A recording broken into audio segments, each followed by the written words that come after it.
خواتین سے بحث میں جیتنے کا صرف ایک طریقہ ہے کہ بحث نہ کرے۔ زیادہ گفتگو کی عادت یا تو عورتوں میں ہوتی ہے یا کمزور مردوں میں۔ صلح کے وقت پرانی باتیں نہ دہراؤ ورنہ صلح نہیں جنگ ہوگی۔ شکوے شکایت کی لت لگ جائے تو ناشکری زبان کی لذت بن جاتی ہے اور انسان ہمیشہ بے سکون رہتا ہے۔ داڑھی والا چور نہیں ہوتا، بعض اوقات چور داڑھی رکھ لیتا ہے۔ نمازی دھوکہ نہیں دیتا، بعض دھوکے باز نماز پڑھ لیتے ہیں۔ برائی کو ختم کرے، نیکی کو نشانہ نہ بنائے۔ فرائض کے چھوڑنے سے جو عذاب آتے ہیں وہ وظائف کے پڑھنے سے ختم نہیں ہوتے۔ عبادت کا اثر اگر مسجد سے باہر کے معاملات میں نظر نہ آئے تو وہ عبادت نہیں، عادت ہے۔ جو چیز مکمل بھروسے کے ساتھ اللہ کے سپرد کر دی جائے، اللہ اس کی حفاظت فرماتا ہے۔ جب خواہش انسان کی استطاعت سے بڑھ جائے تو انسان خود کو غریب سمجھنے لگتا ہے۔ جس شخص سے آپ محبت کرتے ہیں، انسان کسی نہ کسی حد تک اس کا تابع ہو جاتا ہے۔ جھوٹے وعدے کرنے سے بہتر ہے کہ انسان صاف انکار کر دے۔ محبت کے ساتھ دکھ اور غم بھی آتے ہیں، وہ محبت ہی کیا جو انسان کو کبھی اداس نہ کرے۔ زیتون کے تیل سے جسم کی مالش کرنا مفید سمجھا جاتا ہے۔ انار کھانا دل کو روشنی اور تازگی عطا کرتا ہے۔ سچائی دانائی کی کتاب کا پہلا سبق ہے۔ جو لوگ آپ کے منہ پر حد سے زیادہ تعریف کرتے ہیں، ضروری نہیں کہ ان کی نیت ہمیشہ اچھی ہو۔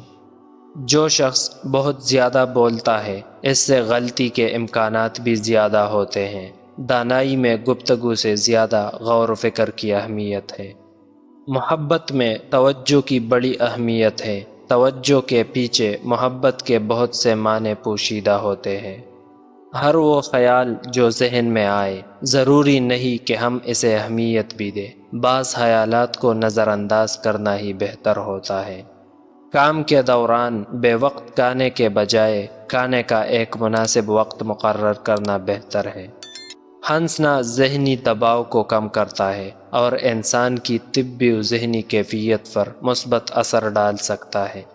زیادہ چائے پینے سے بعض لوگوں میں معدے کی گیس اور تیزابیت کا مسئلہ بڑھ سکتا ہے۔ رات کو وضو کر کے سونا ایک اچھی اور بابرکت عادت ہے۔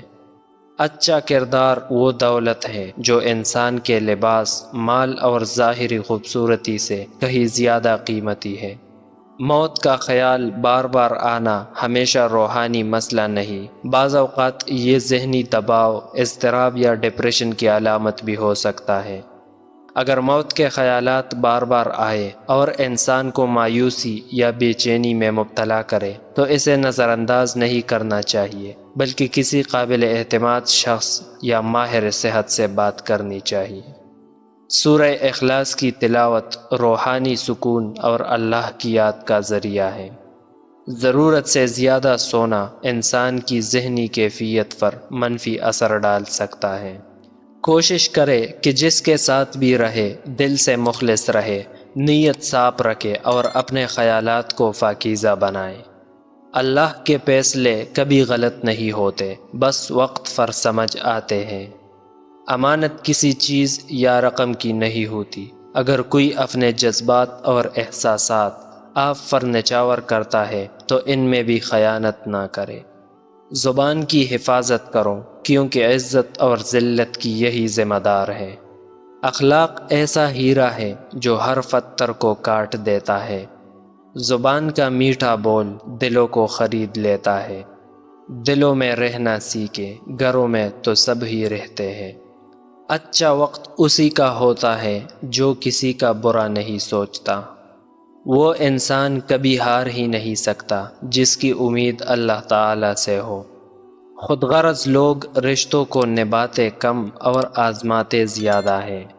جب آپ جوانی میں بچوں کو وقت نہیں دیتے تو بچے بڑھاپے میں آپ کو وقت نہیں دیتے۔ مانگی ہوئی توجہ عزت نفس کی توہین ہے۔